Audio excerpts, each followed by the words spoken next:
I got my diagnosis at the end of '99, and that's when I had the coldest day because I had taken off from work because I was a manager for a security company, and I took off work and I went and got my results. Back then, you had to talk to three people so they could gauge your reaction before you leave. Um, so I went through that process, and the last person I met was like, "I'm gonna help you get health care. I'm gonna You're gonna be on Ryan White until you get insurance." And she walked me through. She was very gentle. I didn't cry till I got outside.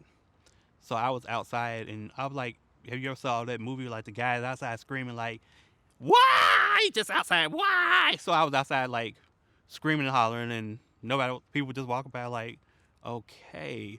So my sister picked me up, and she was like, "Is everything all right?" And I was like, I told her, and she was like, "No." She let loose of the wheel, and she run up on the sidewalk, and I had to jake the wheel to get back on the street. She told my siblings, but she didn't tell like any of my immediate family members beyond my sibling. None of my other family members know unless somebody slipped and told them.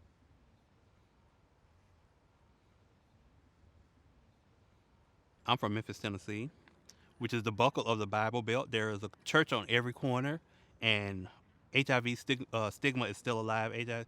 HIV discrimination is still alive. Um, it's like as many people. We have 7,200 people in the city of Memphis that has HIV. Tennessee is an abstinence only state. They do not have any kind of comprehensive sex education, which I'm a proponent of. I believe that having a positive outlook at sex or sexual behavior is a great thing. Also, to have the lens of being an LGBTQIA person, also having safer sex practices is very helpful to um, to help prevent HIV. I identify as non-binary trans. And what I mean by non-binary trans is, for me, I feel like gender is fluid, gender is mutable, that it's not stagnant, and the binary is not the representation of genders. That being said, I don't identify as all male, I don't identify as all female, but I do identify as trans as a broad umbrella statement for me. Sometimes it's kind of hard because people are like, people feel like you're invalidating their transness by being non-binary and not picking a gender when it's really not about you. But some people tend to take it real personal. It's like, I can't believe that person came in here and said they, them, and their when they need to be figuring out if they're a she or hers or a they. I mean, or a him and his. And I don't feel like non-binary people are asking for anything special. It's just the way that a lot of people have started to come out as non-binary and not just trans as an identity. People compartmentalize their identities to fit into spaces with people that look like them, but they shouldn't have to do that. It's like, do I show up as a trans person or do I show up as a black trans person? And then, do I show up black, or can I show up as black and trans and disabled? Or can I show up as being black and trans and disabled and living with HIV? Can I show up with all my multiple identities and be accepted? And a lot of times people want you to just be black and just being with your brothers and your sisters and not identifying with all your identities, and I think that's a travesty. Hormone therapies and ARV, retroviral therapies, are often mentioned as not belonging together or not working together, and that's a lie. That you can be on hormones and take ARVs and live a long life and be managed. So a lot of trans folks, they'll make that decision between, do I do the HIV medicine or do I do the hormones and be unapologetic about who I am? For me, when I got the opportunity to start HITs, it took away a lot of the anxiety I had, because it had been a process that um, I always talk about my evolution of who I am.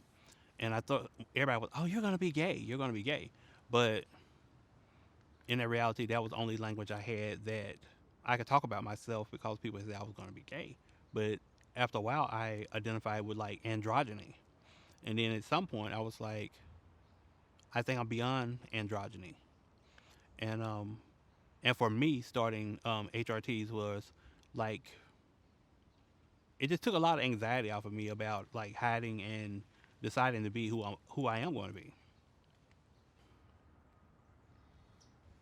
One of the first medicines they put me on, which I asked for, I had an allergic reaction to, so I could not take that medicine. And then they put me on an older um, routine that was like very hard, and like everything tastes like motor oil, and I just was like lethargic and sick. And then at one point, I was like, you know what?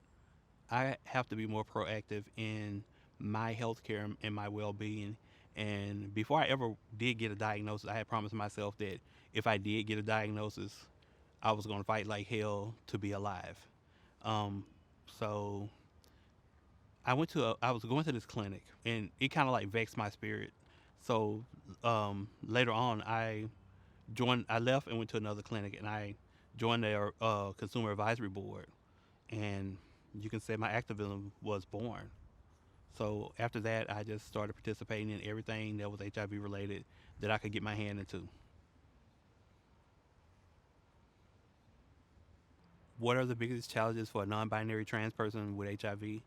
Um, Being gainfully employed. I think you have better health outcomes when you're able to have some kind of finances to be able to eat healthy foods and keep your stress level down to a minimum. Um, because sometimes not having access to everything that you need to survive is extremely stressful. Stressful.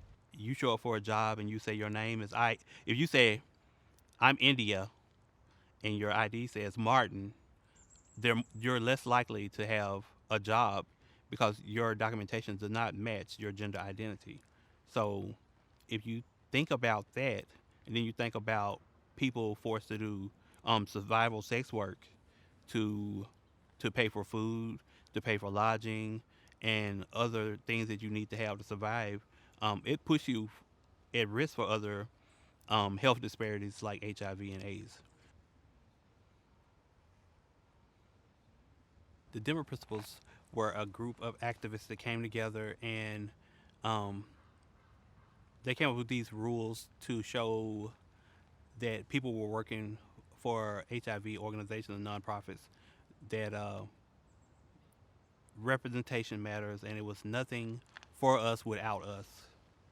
So it was a great thing that showed that more activists got working in the nonprofit, particularly HIV prevention, and being able to speak their experience and their stories to a broader audience. Representation matters. If you see someone that looks like you could be living in a rural area where you have no information whatsoever, and it's like seeing stuff in popular media and like, okay, I can exist. I see this person, and a lot of people don't realize that people take inspiration from seeing other people exist. They was like, oh, I can exist because Marsha P. Johnson existed, and take inspiration in it and be like, I'm going to be who I am, and I'm not going to worry about who doesn't like it.